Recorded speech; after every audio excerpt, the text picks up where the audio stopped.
Bonjour cher cinéphile, bonjour les amis, j'espère que vous allez bien. Nouvelle petite vidéo aujourd'hui de Let's Talk About Movies, parlons de films. Et là, je voulais vous revenir aujourd'hui sur l'anthologie Terminator, parce que c'est une série de films qui me tient beaucoup à cœur, que je sais pas, j'ai toujours aimé cet univers futuriste, noir, dark, de ces films-là, et ouais, le fait aussi de euh, la peur peut-être aussi de la guerre qu'il y a dans le film, qu'on voit souvent, comment dire, en cauchemar, à part pour le 4, ils ont fait un 4, mais voilà, je vais vous parler peut-être un par un des films, ce qu'a fait Cameron, ce qu'il n'aurait pas peut-être pas dû faire aussi Cameron. Alors il nous fait déjà un excellent premier Terminator, qui est sorti en 84. Excellent Terminator, pour moi je l'ai pas vu 84, je suis né en 83, donc je l'ai pas vu à la sortie directement au cinéma, je l'ai vu bien après, je l'ai vu en VHS quand même.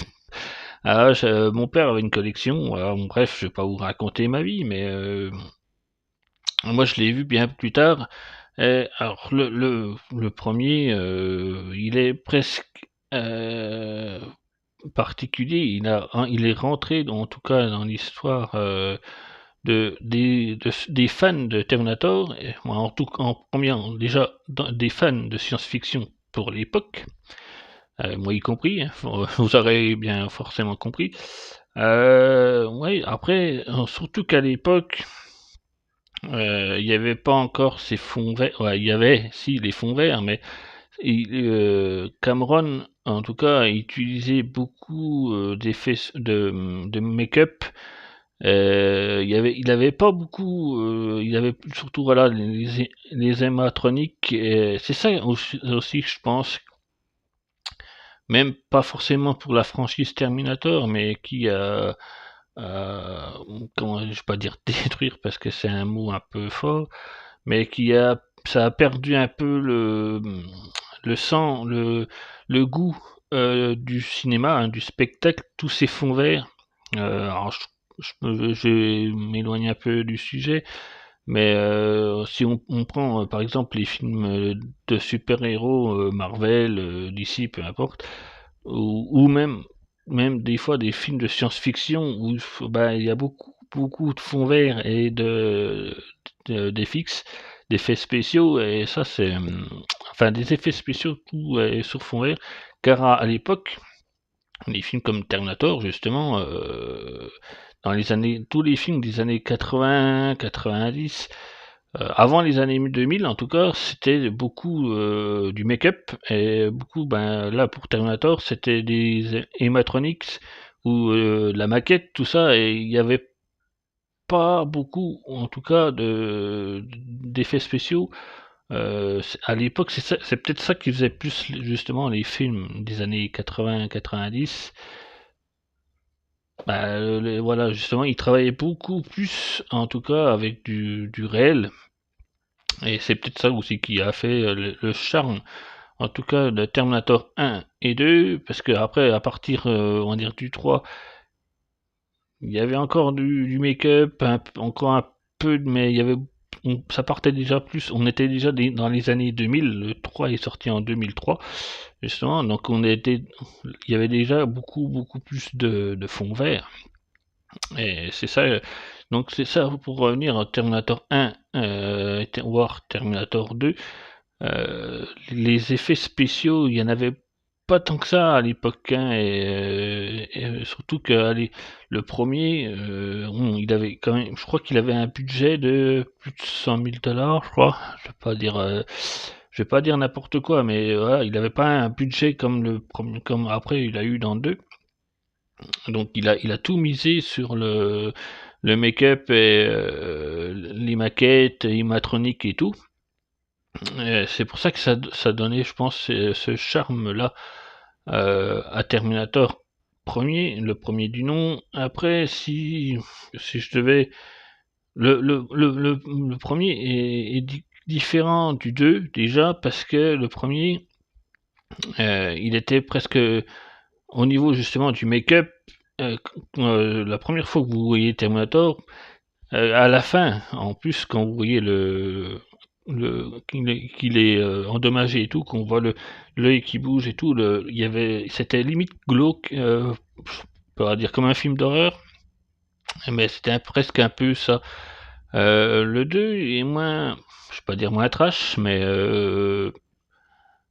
quand vous regardez la scène de fin du premier Terminator, honnêtement, je vais pas dire que ça faisait flipper, mais les effets et le make-up étaient vraiment tellement bien faits qu'à l'époque, et même pour justement pour l'époque, que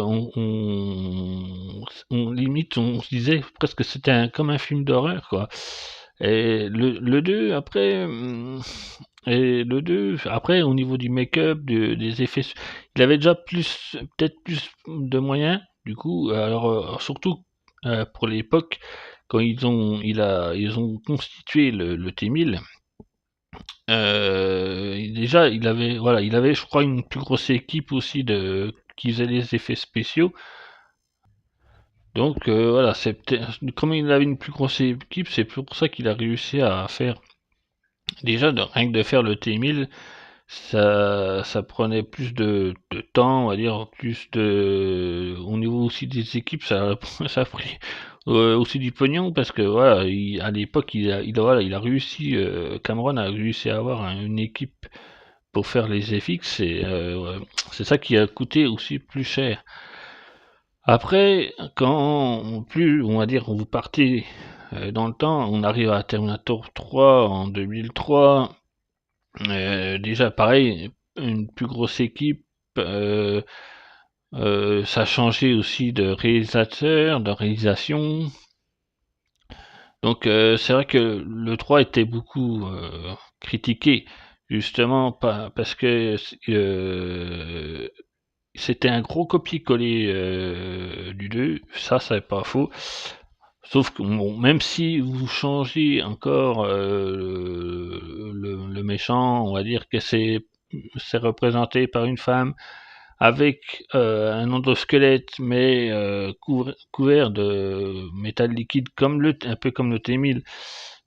C'est vrai que après quand vous regardez bien, c'est de la course poursuite, et à la fin, le T800, le Terminator, enfin il détruit du moins la méchante, et Connor et comment elle s'appelle, Claire, euh, voilà, réussissent à s'échapper, et sauf que voilà, à la fin du 3 quand même, bah on nous offre enfin cette fin, on va dire, cette fin qu'on attendait peut-être tous ou pas, parce qu'après bon, certains vont dire que normalement le jugement dernier, enfin la guerre du jugement dernier, ça devrait rester un cauchemar. En fait, comme on a vu dans les deux premiers, ça a toujours été un cauchemar, ça a toujours été comme comment dire, un cauchemar, comme un flashback en fait. En gros, mais voilà, le 3, ce qui donne vraiment le ton au 3, c'est vraiment à la fin, moi je pense, hein. Donc après voilà, on passe au 4. Le quatrième, c'est la guerre. Donc, et le quatrième, normalement, moi j'aime bien quand même le quatrième, même si c'est pas fait par Cameron, même si ça n'a pas été fait par le 3, par les réalisateurs du Terminator 3. J'aime quand même cette approche qu'ils ont fait du futur. Mais parce que bon, je sais, là, il y en a beaucoup. Ouais, non, ouais, je suis absolument d'accord avec tous ceux qui disent. Même moi, je me dis que le 2, le James Cameron avait bouclé cette histoire cette histoire, il avait bouclé Terminator, c'était fini. On imaginait qu'en plus avec cette vision, à la fin du 2, cette vision de la route avec Sarah Connor qui se dit si une machine peut comprendre en tout cas les ressentis humains, tout ça, ça bouclait, ça faisait une fin, voilà, c'était fin, fini. Et derrière, il fallait presque on va dire s'imaginer le futur comment on n'a pas enfin on peut pas contrôler le futur, on peut pas contrôler notre destin et le destin voilà ce sera sûrement d'affronter les machines et c'est en gros c'est ce qu'elle veut faire comprendre, c'est ce qu'elle dit, enfin c'est ce qu'elle dit, elle veut faire comprendre et donc nos fates, hein, le destin, nous n'avons pas de destin, et le destin, on ne peut pas lutter contre le destin, et peut-être que on devrait affronter finalement ces machines, cette guerre. Donc voilà, c'est ce qui est donc représenté à la fin du 3. La fin du 3 nous délivre, nous montre les explosions nucléaires qui, quoi qu'on fasse, quoi qu'il se passe, le destin, on peut pas justement, on peut pas l'affronter. Notre futur, enfin le futur de Connor, le futur de, quoi qu'il fasse, quoi qu'il se passe, même si ils détruisent dans le 2 Cyberling, il y aura eu derrière quelqu'un qui va poursuivre l'œuvre et le futur doit toujours affronter les machines. Connor son destin, c'est d'affronter les machines et de soulever normalement de, de lever une rébellion et une résistance humaine et lutter contre les machines. Donc voilà, c'est ce qui, quoi qu'il se passe, quoi qu'il fasse, Connor doit affronter ce destin-là. Il explique, d'ailleurs, le T800, il lui explique, même si Connor, justement, ne l'écoute pas et à la fin, il s'en rend compte, mais c'est trop tard. Il a dit à Claire, il dit, il voulait qu'on vive. Et il lui dit, depuis le début, il lui dit du film, il lui explique, il lui dit, il essaie de lui faire comprendre, mais Connor n'a pas voulu l'entendre et il s'en rend compte même lui-même à la fin, mais sauf que c'est trop tard. Les bombes pleuvent. Lui a dit hein, à 18h, c'était à 18h01, je crois, ou je sais plus quoi, 18h. Eh ben, les bombes pleuvent et tu devras affronter ton destin. Voilà, c'est en gros c'est ça. Et donc pour revenir au quatrième opus. Ça se passe donc en 2018, comme vous le savez, John Connor a une trentaine d'années et il doit en fait prendre vraiment ses responsabilités et quand il rencontre le fameux Marcus là et que il se pose il se remet en question, en tout cas sur la guerre, sur l'avenir. Tout ça, donc là, voir le futur, voir la guerre, c'est vrai que moi j'aime bien quand même parce que ça donne plus l'illusion du coup. Après, comme il y en a beaucoup, est-ce que ils auraient dû faire ce film? Moi, je dis que moi j'attendais quand même. Oui, je dis oui parce que je savais normalement. Ça aurait dû être une trilogie ce film, sauf que voilà, ça s'est pas fait. Ça se fera peut-être jamais. Après, peut-être tant mieux, peut-être tant pis, je sais pas. Euh, voilà. Après, moi j'ai bien aimé quand même le film, de voir le futur. Et moi j'espérais quand même vraiment qu'il y ait vraiment un jour une trilogie. Bon, après, voilà, les événements ont fait que ça s'est pas fait. L'énervement de Christian Bale, je sais pas si c'était si ça en fait partie, mais en tout cas, je pense que ouais, depuis qu'il s'est vénère sur le plateau, puis qu'il a a envoyé, c'était le pas réalisateur, ou je sais plus, enfin bref, il s'est embrouillé sévère sur le plateau, et je pense que peut-être que ça a dû avoir une conséquence là-dessus. En tout cas, pour les réalisateurs, tout ça, ils ont dû se dire, moi je pense qu'on va peut-être pas plus trop travailler avec lui, puis Christian Bale, il a dû se dire, pareil, peut-être que j'ai pas trop travaillé avec eux, puis bon, voilà, ça c'est peut-être pour ça que ça s'est pas fait. Après, donc, pour passer au Terminator Genesis,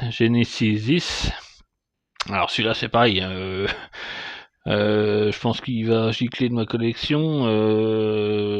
Il était ni fait ni à faire. Quand on voit le résultat, moi ce que j'ai quand même aussi, ce que j'ai kiffé, c'était les premières, ouais, quoi, la première demi-heure, là, jusqu'à avant l'arrivée du Terminator Popa, comment elle appelle, Papa là, oh, non, c'était pas mal parce que moi je me suis dit peut-être qu'ils vont partir dans un délire, refaire un genre de, pas comme un reboot, mais partir dans un délire Terminator 1 et tout, et puis quand on voit après, quand on voit le T-1000, enfin l'autre, Sarah Connor, elle sait déjà tout le ce qui va se passer et tout. euh, ben voilà, ça a gâché le truc, hein. Je veux dire, alors, moi je l'ai vu au cinéma en plus. Je l'ai quand même été le voir par curiosité. Le dernier aussi, on en reparlera, j'en reviendrai. Mais quand on voyait ça, j'ai failli me barrer du cinéma. J'ai dit, c'est quoi, honnêtement, hein, je me suis dit, c'est quoi ce bordel, quoi. Bon, j'ai dit, allez, on regarde jusqu'au bout, hein, maintenant on est parti. Je voulais pas balancer le ticket au chiottes, donc non, non, j'ai regardé jusqu'au bout. J'ai dit, je l'ai pris quand même parce que ça faisait partie de la collection, mais maintenant ça fait de nombreuses années que je regrette. Le dernier, je l'ai pas acheté. Alors celui-là, je l'ai carrément boycotté. Celui-là, c'est vraiment. Alors si je devais le classer, celui-là, c'est vraiment le balai de dernier. Là, le pire, je crois que c'est le No Fate. No Fate, putain, celui-là, c'est vraiment le pire de l'anthologie, hein. Je sais pas si vous êtes d'accord avec moi, les amis. Bah, vous pouvez peut-être me laisser quelques commentaires, justement. Vous pouvez me laisser quelques commentaires sur ce que vous pensez, bah, de l'anthologie Terminator, c'est lequel vous avez aimé, etc., etc. Je vous lirai, si vous avez laissé des commentaires, je vous répondrai, et on pourra peut-être en redébattre en commentaire, hein, il n'y a pas de problème. Euh, donc oui, Genesis, c'est pareil, il était ni fait ni à faire. Après, il y a des scènes du film qui sont plutôt pas mal au niveau des fixes, des effets spéciaux. Franchement, la scène aussi qui m'a bluffé quand même, que j'ai trouvé, en tout cas que j'ai trouvé super jolie, c'est quand il prend le bras, c'est de John Connor, je crois, où on voit le chiffre, le numéro, comme il y avait, et qu'il scanne le numéro. Là, c'était un code barre, je crois, il y avait un code barre, et il scanne. Et après, ah non, bah c'est pas John Connor, parce que c'est John Connor qui attaque. Cette scène-là, j'ai trouvé super beau, avec les barrières en laser et tout. J'ai trouvé la scène, elle était super belle. J'ai trouvé l'attaque là où ils se foutent les lasers, ça fait vraiment futur et tout. Ouais, il y a quelques scènes comme ça où j'ai vraiment kiffé, mais le scénario, oh, le scénario, c'est plus, je crois, en plus, c'est plus, comment, c'est plus Skynet. C'est, comment il s'appelle dans le film. Et puis là, c'est le T3000, le T3000 qui prend, c'est l'identité Skynet. Ouais, c'est ça, c'est l'identité Skynet qui prend le contrôle de John Connor, qui devient le T3000. Enfin, ouais, vous avez compris ma déception, les gars, les amis, hein. Ouais, non, franchement, non, c'était ni fait ni à faire. Est-ce que je suis obligé de parler maintenant de Dark Fate, No Fate?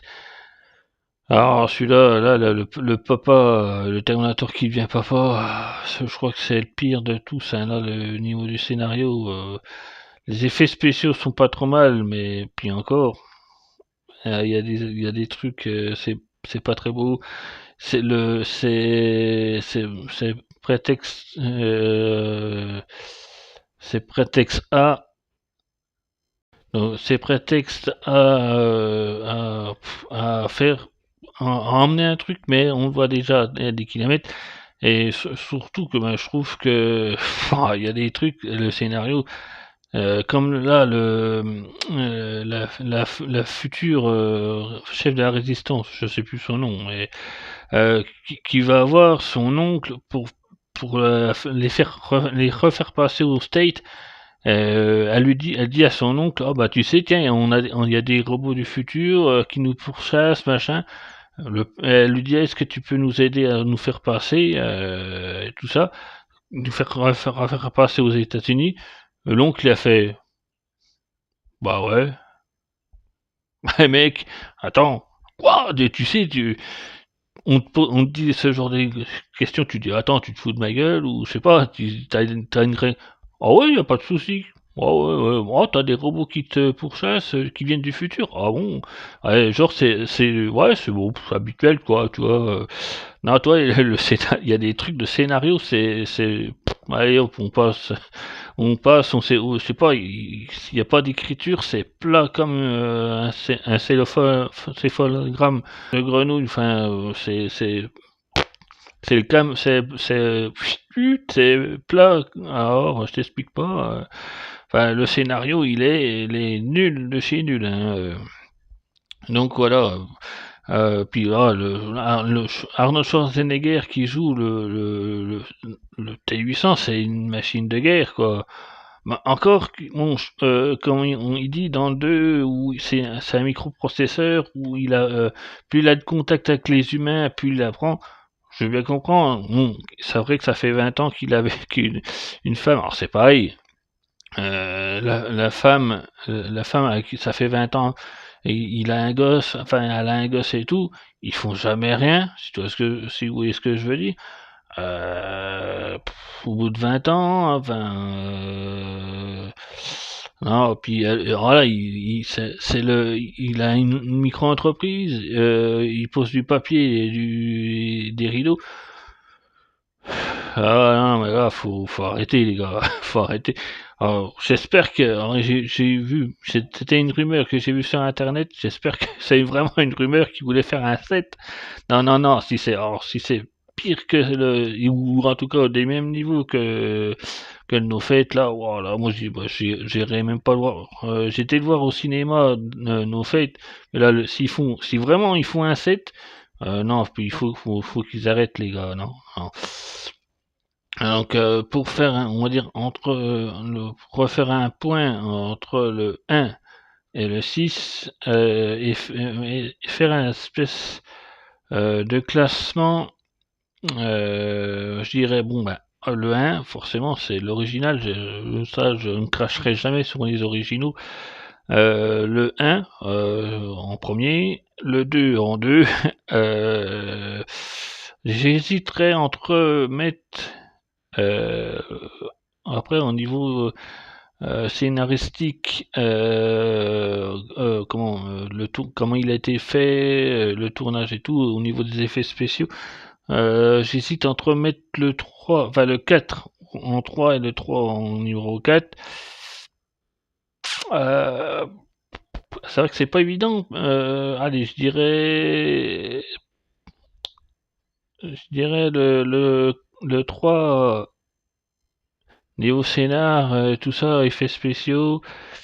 Je dirais, allez, ouais, le 4 peut-être avant le 3, le 3 en 4, et 5 et 6 en pire, on va dire en pire, allez, le 5 et le 6, le 6 c'est vraiment le pire du pire, le 6, le Genesis, il y a quelques petits trucs à sauver, mais pas grand chose, niveau scénario, tout ça.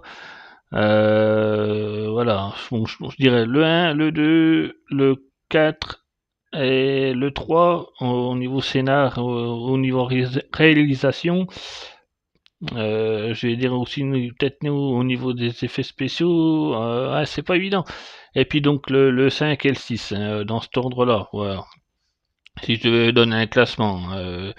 Après, moi je pense que de pas avoir peut-être voilà, moi je pense que en plus surtout que ouais, pour revenir à ça, Cameron a dit que oubliez donc les autres Terminator, donc 3, 4 et 5, oui, 3, 4 et 5, vous les oubliez, le Dark Fate, enfin No Fate, c'est ouais, No Fate, ce serait le Terminator 3, ce serait vraiment la vraie suite du 2. Ah, bah si c'est vraiment ça la suite du 2, non, James Cameron, non. Là, faut arrêter, là. Bon, alors, vous avez fait des excellents avatars, hein, Monsieur Cameron, il n'y a pas de... Là-dessus, je vais pas... Voilà, ils sont... Après, c'est vrai qu'au niveau scénar, au niveau des avatars, bon, on va dire que c'est encore à peu près discutable. Il y a le 3 qui va arriver au mois de décembre. Bon, Avatar, je dis pas, c'est très beau. Après, au niveau scénar, pareil, on va dire que c'est encore un peu discutable, mais Avatar, c'est plus, on va dire, du grand spectacle, j'ai envie de dire. C'est plus, on va dire, au niveau des paysages, tout ça, voilà. C'est encore autre chose. Mais voilà, alors, pour revenir à notre anthologie Terminator, les amis, non, alors Genesis, déjà c'est pareil, celui-là il fallait pas le faire. Moi, si je devais garder dans toute cette collection, je garderais le 1, le 2, le 3 et le 4. Voilà, les 4. Après, donc, les autres, là, par contre, je vous dis, personnellement, en Blu-ray, j'ai encore le Genesis, mais je vais le gicler. Donc, je suis en train de... J'espère qu'ils vont refaire la collection, parce que là, comme vous savez, j'ai racheté le premier, donc en Blu-ray, qui est sorti là, cette année, en Blu-ray Steelbook. Blu-ray 4K, Steelbook. Donc j'espère qu'ils vont faire un 2 et qu'ils vont continuer. 2. Après, je pense que je vais m'arrêter au 4. Voilà. Parce que le 4, je vais pas dire qu'il apporte quelque chose, mais voilà, je plaide coupable. Je vais pas dire adorer, peut-être pas, mais j'aime bien le 4, j'aime bien le sens qui prend, j'aime bien le scénario. C'est pas un futur. Après, c'est vrai que c'est pas un futur comme on voit avec les crânes, où c'est comment dire, dans la nuit. En tout cas, une grosse partie de quand à chaque fois qu'on voit les cauchemars dans les premiers films, les deux, trois premiers films, en tout cas dans les ouais, la trilogie, les premiers films où c'est les crânes, c'est poussiéreux, c'est pas dire crade, mais presque, c'est un peu, vous voyez, c'est dévasté, tout ça, c'est avec la poussière nucléaire, on va dire. C'est voilà. Le 4, mais il a quand même son charme, il a quand même son petit grain, on va dire, de voilà. Moi j'aime bien l'effet futuriste, même si c'est pas comme dans, je vous ai dit, on pourrait trouver dans les cauchemars, on va dire, que c'est souvent Connor ou Kyle Reese qu'on peut avoir dans le premier, ou Kyle Reese, en tout cas, il a un cauchemar dans le premier. Ce futur, voilà, apocalyptique, avec tout détruit, les crânes et tout, les T800 qui se baladent, les endosquelettes qui se baladent et tout. Voilà, le futur des deux premiers, c'est pas du tout pareil. Alors c'est ça que peut-être que aussi s'ils voulaient vraiment faire un futur à ce moment-là, oui, pourquoi pas ils auraient dû faire. Mais voilà, j'adore, enfin j'aime bien le 4, le scénario est simple aussi, mais ouais, moi j'aime bien voilà. vous pourrez me dire ouais non, pas de problème, je vous répondrai non, j'aime bien le quatrième opus. Donc pour moi, on devait quand même virer des Terminator, ce serait Genesis et puis alors le No Fate carrément. Celui-là c'est poubelle, Genesis aussi, et garder vraiment 1, 2, 3 et 4. Voilà. Alors, en tout cas, c'est les Terminator qui me tiennent le plus à cœur, en particulier le 1 et le 2, c'est vraiment les tops du top, c'est vraiment c'est un chef-d'œuvre quoi. Voilà, comme je vous disais en plus en début de vidéo, le 2, ils auraient peut-être même dû s'arrêter au 2 et si on vraiment limite à aller garder les originaux, ce serait de garder le 1 et le 2. Mais le 3, on a une fin, on va dire une fin où bah, ça emmène à la guerre nucléaire. Et le 4, bon, ben, c'est la guerre, même si c'est pas la guerre qu'on peut voir dans les cauchemars, façon cauchemardesque des deux et trois premiers. Mais voilà, bon, j'aime bien le film. Bon, je vais pas dire, c'est sûr, c'est pas le meilleur, mais si je devais garder, au moins, voilà, je garderais les 4 premiers Terminator, ouais, voilà. Alors, les amis, en tout cas, ben, vous pouvez me dire ce que vous pensez de cette anthologie Terminator, pareil, si vous voulez faire un classement, dites-moi en commentaire, les amis, ce que vous pensez des films Terminator. En tout cas, si vous avez aimé cette vidéo, les amis, vous pouvez déjà me laisser un gros pouce en l'air, ça me ferait super plaisir. Surtout, ben, moi, ça me motive pour la suite. Je vous invite à vous abonner aussi à ma chaîne YouTube, si ce n'est pas déjà fait. Voilà, histoire de me soutenir, les amis. En tout cas, prenez soin de vous. À continuer d'aimer cette grande passion du cinéma, les amis. Et je vous retrouve très vite sur ma chaîne YouTube et sur le groupe, les amis. Sur ce, je vous dis à ciao, bye bye.